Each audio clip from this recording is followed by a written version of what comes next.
नमस्कार प्यारे विद्यार्थियों, स्वागत है आप सबका एक बार पुनः आपके अपने YouTube चैनल साइंस गुरुकुल पे।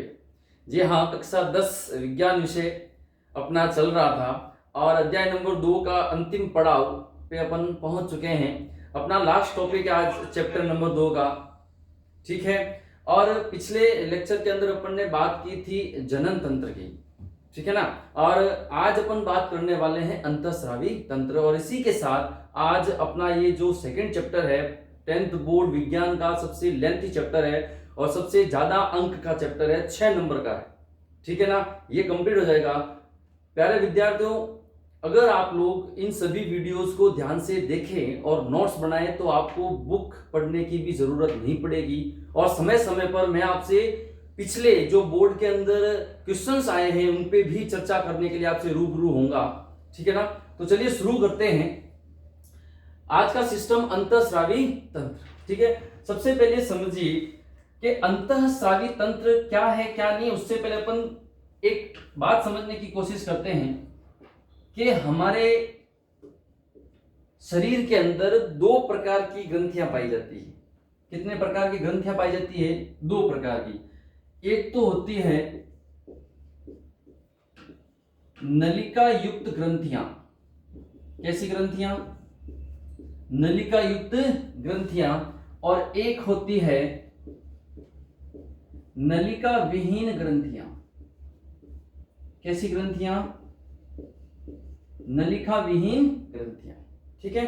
देखिए, जो भी ग्रंथियां हमारे शरीर में होती है, जैसे कि अपन ने पाचन तंत्र में बात की थी लार ग्रंथियों के बारे में, यकृत के बारे में, अग्नाशय के बारे में, ये सभी क्या है? ग्रंथियां। यानी ये जो ग्रंथियां है वो हमारे शरीर के अंदर घटित होने वाली उपापचयी क्रियाओं को कंट्रोल करने या उनको करवाने के लिए कुछ न कुछ रस स्रावित करती है, यानी कुछ प्रोडक्ट बनाती है, ठीक है ना। और इनके द्वारा बना ये प्रोडक्ट 2 प्रकार से शरीर के विभिन्न भागों तक पहुंचता है। देखो, या तो नलिका युक्त ग्रंथि होगी। नलिका युक्त ग्रंथि के द्वारा स्रावित हार्मोन नलिकाओं द्वारा कार्यस्थल तक पहुंचाया जाता है। कार्यस्थल तक पहुंचाया जाता है, ठीक है। और जो नलिका विहीन ग्रंथियां होती है ये भी क्या करेगी? कुछ ना कुछ प्रोडक्ट स्रावित करती है, कुछ प्रोडक्ट बनाती है। उस प्रोडक्ट को क्या बोला? हार्मोन बोला। क्या बोला? हार्मोन। तो इनके द्वारा स्रावित हार्मोन सीधे रक्त में प्रवाहित किए जाते हैं। समझ में आ रही चीज? यहां पर नलिकाएं हैं। मान लीजिए कोई ये ग्रंथि है, ये अपना शरीर है, यहां पर ये ग्रंथि है, यहां पर कोई दूसरा अंग है। मान लीजिए इसके द्वारा कोई हार्मोन स्रावित हुआ, ए। कौन सा हार्मोन? ए। अब इस ए हार्मोन की जरूरत कहां पर है? यहां पर। मान लीजिए इस अंग का नाम है एक्स, तो यहां से यहां तक इस हार्मोन को पहुंचाने के लिए एक विशेष प्रकार की नलिका पाई जाएगी, और यह हार्मोन इस नलिका के अंदर से होता हुआ ही यहां पर पहुंचेगा। समझ में आई ना चीज? तो ये जो ग्रंथियां होती है जिनको नलिका युक्त ग्रंथियां कहते हैं, इनको ये ग्रंथियां कहलाती है बहिस्रावी ग्रंथियां। क्या कहलाती है? बहिस्रावी ग्रंथियां, ठीक है। और ये जो नलिका विहीन ग्रंथियां हैं जिनका प्रोडक्ट जो है या जिनके द्वारा स्रावित हार्मोन सीधे रक्त में जाते हैं, उनको कहते हैं अंतःस्रावी ग्रंथियां। क्या कहते हैं? अंतःस्रावी ग्रंथियां। तो अब आप लोग समझ गए होंगे कि जो अपना टॉपिक लिखा हुआ है उसका मतलब क्या है, ठीक है ना। ऐसी ग्रंथियां जिनके द्वारा स्रावित हार्मोन सीधे रक्त में प्रवाहित किए जाते हैं, कोई नलिका नहीं होती, फिर रक्त उस हार्मोन को उसके कार्यस्थल तक लेकर जाता है। उन नलिका विहीन ग्रंथियों को क्या कहते हैं? अंतःस्रावी ग्रंथियां। और इन अंतःस्रावी ग्रंथियों से मिलकर कौन बनता है? अंतःस्रावी तंत्र बनता है। ठीक है, अब इस अंतःस्रावी तंत्र की जरूरत क्यों पड़ी? ठीक है, तो देखिए सबसे पहली बात कि इस तंत्र के अंदर ये नाम जो है वो बहुत इंपॉर्टेंट है, हार्मोन्स। बहुत सारी अंतःस्रावी ग्रंथियां मिलकर अंतःस्रावी तंत्र का निर्माण करती है और सभी अंतःस्रावी ग्रंथियां जो है वो क्या उत्पन्न करती है? अलग अलग प्रकार के हार्मोन्स। अब ये हार्मोन्स क्या करते हैं? ये हार्मोन्स हमारे शरीर की विभिन्न गतिविधियों को कंट्रोल करते हैं। तो देखिए, इसके पहले हम लोगों ने पढ़ा था केंद्रीय तंत्रिका तंत्र। ठीक है, और हमने क्या कहा था कि ये जो केंद्रीय तंत्रिका तंत्र है वो शरीर की विभिन्न गतिविधियों पर नियंत्रण करता है। गतिविधियों पर क्या करता है? नियंत्रण करता है। कोशिकीय क्रियाओं पर नियंत्रण करता है। क्या करता है? कोशिकीय क्रियाओं पर नियंत्रण करता है। कौन करता है? तंत्रिका तंत्र। लेकिन ये जो तंत्रिका तंत्र का कार्य है, ये तंत्रिका तंत्र लंबे समय तक सिस्टम्स को कंट्रोल नहीं कर सकता। समझ में आ रही चीज? कंट्रोल करता है, मेन सबसे जटिल तंत्र है, मेन काम इसका ही है केंद्रीय तंत्रिका तंत्र का, जिसमें मस्तिष्क और मेरुरज्जु आते हैं, लेकिन लॉन्ग टाइम तक ये अपना काम नहीं कर सकता। तो इसके काम को लंबा चलाने के लिए अंतःस्रावी ग्रंथियों द्वारा स्रावित हार्मोन्स काम में आते हैं और ये हार्मोन्स अलग अलग जगह जाकर विभिन्न अंगों की क्रियाविधि को, गतिविधियों को कंट्रोल करते हैं, उनको नियंत्रित करते हैं। कब किस ग्रंथि को, कब किस अंग को क्या करना है, कौन सा हार्मोन कितना स्रावित होना है, सब कौन करती है?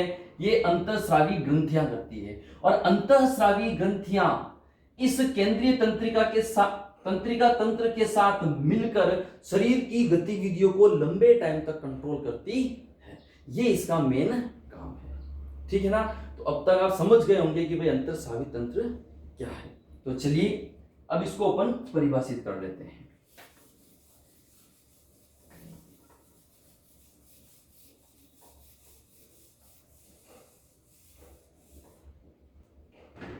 देखिए,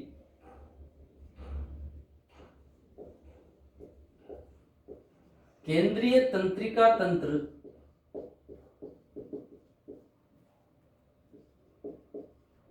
लंबे समय तक शरीर की गतिविधियों पर नियंत्रण नहीं रख पाता है। इसके लिए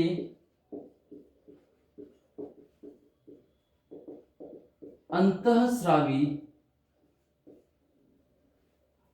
ग्रंथियों द्वारा स्रावित हार्मोन केंद्रीय तंत्रिका तंत्र के साथ मिलकर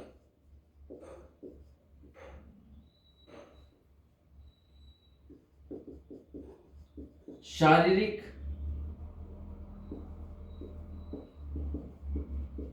क्रियाओं पर नियंत्रण करते हैं। ठीक है ना? ये इसका काम हो गया। उसके बाद में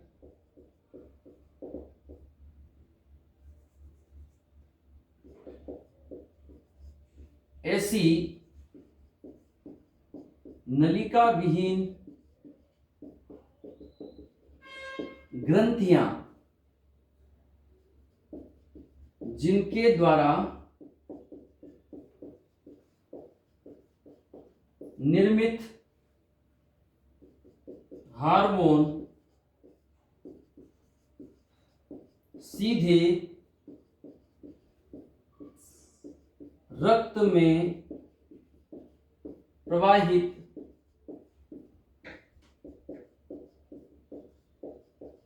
किए जाते हैं, सीधे रक्त में प्रवाहित किए जाते हैं अंतःस्रावी ग्रंथियां कहलाती है। ठीक है, ये अंतःस्रावी ग्रंथियों का क्या हो गया, परिभाषा होगी। और इन ग्रंथियों से मिलकर ही अंतःस्रावी तंत्र का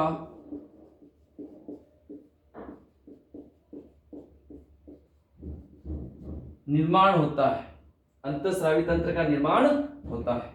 चलिए एक बार इसका स्क्रीनशॉट ले लीजिए, उसके पश्चात अपन आगे बढ़ते हैं।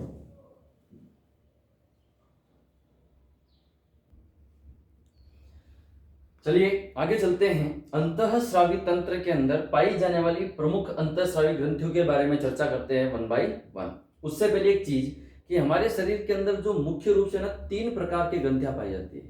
एक होती है अंतःस्रावी ग्रंथि, जिसके बारे में मैंने अब आपको बताया कि भाई नलिका विहीन ग्रंथियां होती है। एक होती है बहिस्रावी ग्रंथि, जैसे यकृत है। ठीक है, एक होती है मिश्रित ग्रंथि, जैसे अग्नाशय। अग्नाशय जो है वो अंतःस्रावी ग्रंथि भी है और बहिस्रावी ग्रंथि भी है। यानी अंतःस्रावी कुछ ऐसे हार्मोन्स भी स्रावित करती है जो बिना किसी नलिका के सीधे रक्त में छोड़े जाते हैं, और ऐसे कुछ पाचक रसों का श्रावण भी करती है जो नलिका द्वारा छोटी आंत तक पहुंचाए जाते हैं।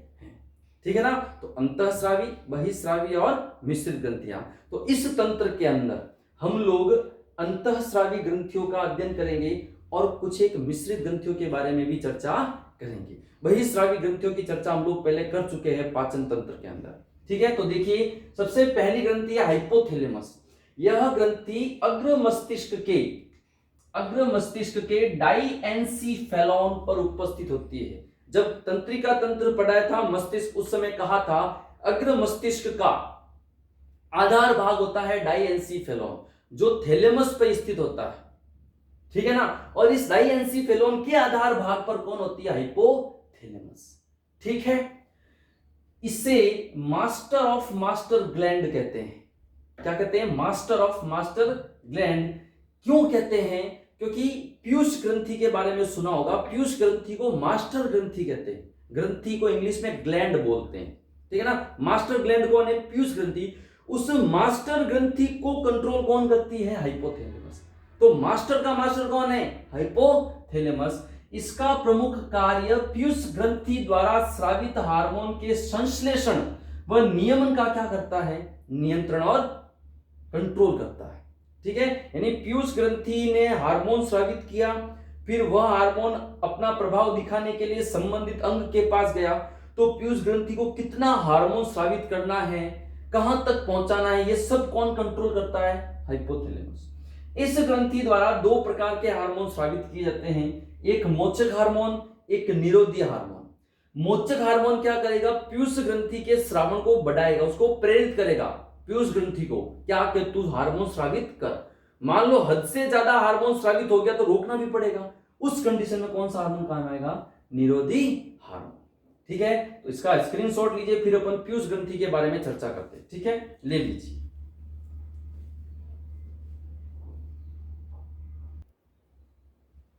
चलिए नेक्स्ट ग्रंथियों पे चर्चा करते हैं। हाइपोथैलेमस हो चुका है, अब अगली है अपनी पीयूष ग्रंथि। देखिए सबसे पहले ग्रंथि थी हाइपोथैलेमस, उसको कहा था मास्टर ऑफ मास्टर ग्लैंड। ये जो पीयूष ग्रंथि, इसको मास्टर ग्रंथि कहा जाता है। ठीक है ना, और इसके कार्यों पर कंट्रोल करने के लिए हाइपोथैलेमस को क्या कहा था, मास्टर ऑफ मास्टर ग्लैंड। देखिए यह ग्रंथि हाइपोथैलेमस के नजदीक पाई जाती है, 2 प्रकार की होती है, अग्र पीयूष तथा पश्च पीयूष। ठीक है, इस ग्रंथि द्वारा वृद्धि हार्मोन जैसे सोमेटोट्रोपिन, प्रोलैक्टिन, ऑक्सीटोनिन, ठीक है, इसको बर्थ हार्मोन भी कहते हैं। प्रसव पीड़ा के दौरान जिसका टीका लगता है वो ये है। ठीक है ना, थायराइड प्रेरक हार्मोन, यानी थायराइड ग्रंथि द्वारा जो हार्मोन स्रावित होता है थायरोक्सिन हार्मोन, उसको प्रेरित करता है यह हार्मोन। वैसोप्रोसिन हार्मोन तथा गोनेडोट्रोपी आदि हार्मोन स्रावित किए जाते हैं किसके द्वारा? पीयूष ग्रंथि के द्वारा। ठीक है, ये आपको याद रखना है। उसके बाद देखिए पीनियल ग्रंथि। यह ग्रंथि अग्र मस्तिष्क के ऊपरी भाग में पाई जाती है। अभी तक तीनों ग्रंथियां जो है वो यहीं पर है मस्तिष्क में। हाइपोथैलेमस भी मस्तिष्क में थी, पीयूष ग्रंथि भी मस्तिष्क में है, पीनियल ग्रंथि भी कहां है? अग्र मस्तिष्क के ऊपरी भाग में। ठीक है, क्या करती है? मिलेटोनिन हार्मोन स्रावित करती है। कौन सा हार्मोन? Melatonin hormone. यह हार्मोन हमारे दैनिक लय को नियंत्रित करता है। दैनिक लय का मतलब डेली की जो रूटीन की गतिविधियां है, जैसे रात को सोते हैं तब नींद आती है, एक फिक्स टाइम हो जाता है, अपना आदत बन जाती है कि मान लो 11 बजे सो गए तो 11 बजे नींद आ गई, 5 बजे सुबह जग गए अपने आप। ये कौन करता है? मिलेटोनिन हार्मोन दैनिक लय को नियंत्रित करता है, यानी रूटीन की जो गतिविधियां हैं उनको। मान लीजिए सुबह 10 बजे अपने को भूख लगती है, कोई कोई होते हैं जो दिन में 12 या 1 बजे उनको भूख लगती है। क्यों? क्योंकि वो काम के शेड्यूल को अपनी आदतों में डाल लेते हैं। मान लीजिए सुबह 7 बजे ऑफिस चले गए, 12 बजे लंच होता है, तो उनकी आदत पड़ जाएगी 12 बजे ही भूख लगेगी। ये कौन करता है? Melatonin hormone. फिर देखिए थायराइड ग्रंथि श्वास नली के दोनों ओर पाई जाती है। ठीक है, इस थायराइड ग्रंथि के द्वारा थायरोक्सिन हार्मोन का स्रावण होता है। ये थायरोक्सिन हार्मोन क्या करता है? आरबीसी के निर्माण में मदद करता है, लाल रक्त कणिकाओं के निर्माण में मदद करता है, वसा, प्रोटीन और कार्बोहाइड्रेट के उपापचय में सहायक है, यानी इनको पचाने में कौन है? Thyroxine hormone. फिर देखिए थायरोक्सिन हार्मोन के बनने के लिए कि भाई थायराइड ग्रंथि जो है वो थायरोक्सिन हार्मोन बना रही है, तो उसके लिए जो रॉ मटेरियल चाहिए वो कौन है? आयोडीन। जैसे कि रोटी बनाते हैं तो गेहूं चाहिए, गेहूं को पिसवाते आटा आता है, वो रॉ मटेरियल है, उसके बाद रोटी बनती है।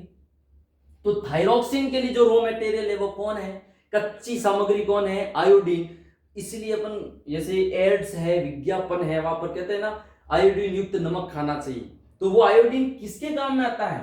थायरोक्सिन हार्मोन के निर्माण के लिए। मान लो शरीर में आयोडीन की कमी हो गई तो ये थायराइड ग्रंथि लटक कर सूज जाती है, जिससे घेंगा रोग हो जाता है, गला जो सूज जाता है। ठीक है ना, आयोडीन की आवश्यकता होती है, अतः आयोडीन की कमी से घेंगा रोग हो जाता है। ठीक है, एक बार इसका स्क्रीनशॉट ले लीजिए, फिर आगे की जो 2-3 ग्रंथियां हैं उसके बारे में चर्चा करके इस टॉपिक को खत्म करते हैं। ले लीजिए।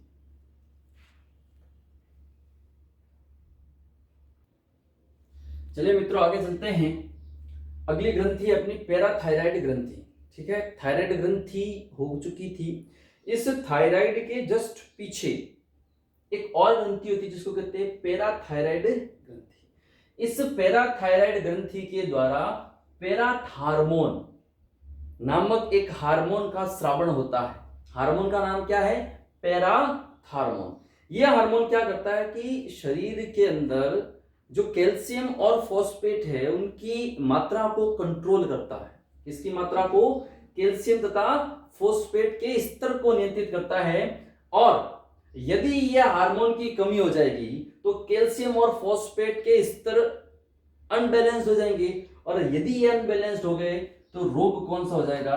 टिटेनी। कमी से कौन सा रोग हो जाएगा? टिटेनी। अगर मान लो पूछ ले, वैसे आपकी बुक में नहीं है, लेकिन यदि आपको पूछ ले कि अधिकता से कौन सा रोग होता है, तो ऑस्टियोपोरोसिस। कौन सा रोग होता है?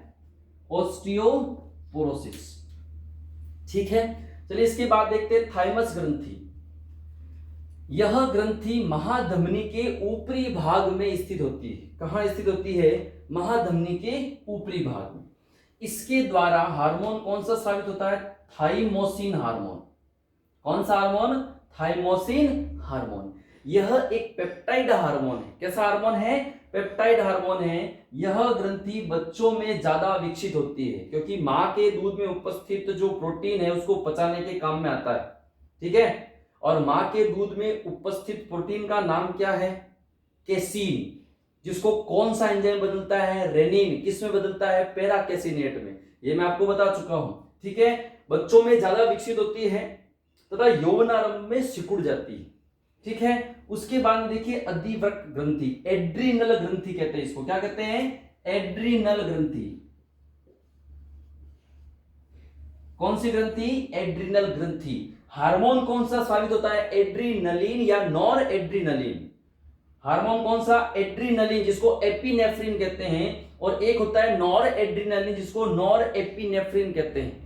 इन हार्मोन्स का क्या काम है, संकट काल की स्थिति में या आपातकाल की स्थिति में शरीर को एक्स्ट्रा एनर्जी प्रदान कौन करता है, यह हार्मोन। आपातकाल का मतलब मान लीजिए कोई ऐसी इमरजेंसी आ गई जिसमें शरीर, कभी कभी होता है हार्ट बीट बढ़ जाती है नॉर्मल वे में, मान लीजिए आप कहीं से गुजर रहे हैं अंधेरे में, कुत्ता आपके पीछे पड़ गया था, आप भागते हैं तो आपकी श्वसन दर तेज हो जाती है, आपकी हार्ट बीट तेज हो जाती है। उसको कंट्रोल करने के लिए और उस समय शरीर को एक्स्ट्रा एनर्जी देने के लिए कौन से हार्मोन काम आते हैं, एड्रीनलिन या नॉर एड्रीनलिन। ठीक है, देखिए लिखा हुआ है, तथा श्वसन, रक्तदाब, हृदय धड़कन आदि को क्या करती है, नियंत्रित करती है। ठीक है, इसके अलावा देखिए एक तो बचा हुआ है अग्नाशय, एक है वृषण और एक है अंडाशय। ये तीनों के तीनों कैसी ग्रंथियां हैं, मिश्रित ग्रंथियां हैं। तीनों की तीनों कैसी ग्रंथियां हैं, मिश्रित। और इन तीनों के बारे में अपन पूर्व में चर्चा कर चुके हैं, अग्नाशय को भी विस्तार से समझ चुके हैं। मैंने वहां आपको बताया था कि अग्नाशय अंतःस्रावी और बहिःस्रावी, कहां पर, पाचन तंत्र में।